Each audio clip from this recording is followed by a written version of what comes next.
হাই ফ্ৰেণ্ডসকল, মই আব্দুল আৰু আপোনালোকে চাই আছে মোৰ YouTube channel as a technical Assam. আজি আপোনালোকক দেখাম ডিজিটেল ভোটাৰ আইডি কাৰ্ড কেনেকৈ ডাউনলোড কৰিব পাৰি। সেইবাবে পোনপ্ৰথমতে আপোনালোকে যাব লাগিব ভোটাৰ আইডি হেল্পলাইন এপছত। তাৰ আগতে মোৰ এটা ৰিকুৱেষ্ট, মোৰ এই চেনেলটো ছাবস্ক্ৰাইব, লাইক এণ্ড শ্বেয়াৰ কৰিব। সেইবাবে পোনপ্ৰথমতে আমি যাব লাগিব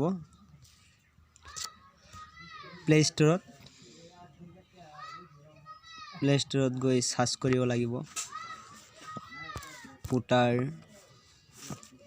হেল্পলাইন। ইনষ্টল কৰিম। ইনষ্টল কৰাৰ পিছত ইনষ্টল হৈ আছে।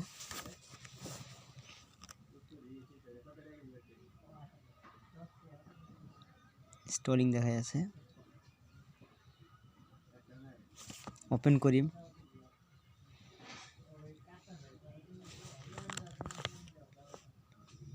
এয়া ভোটাৰ হেল্পলাইন এপছ।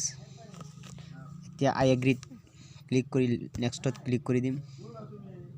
নেক্সটত ক্লিক কৰাৰ পিছত ইয়াত এক্সপ্লৰত ক্লিক কৰিব লাগিব। এক্সপ্লৰত ক্লিক কৰাৰ পিছত ইয়াত পাৰ্চনেল ৱাইল্ডত ক্লিক কৰিব লাগিব। লগইনত যাব লাগিব। যিটো ফোন নাম্বাৰ আছিল সেইটো নাম্বাৰ ইয়াত প্ৰেছ কৰিব লাগিব।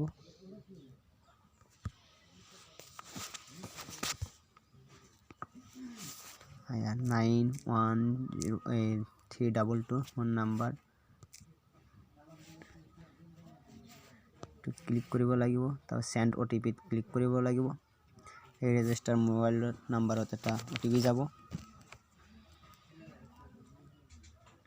এয়া OTPটো আহিব। এতিয়া OTPটো ইয়াত OTPটো আহিছে। OTPটো হ'ল মোৰ 4615594।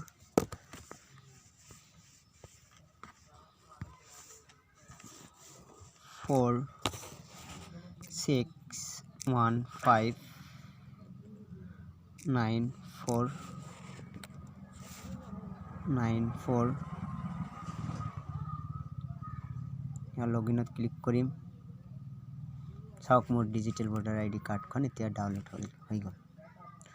থেংক ইউ ৱাচিং মাই ভিডিঅ'।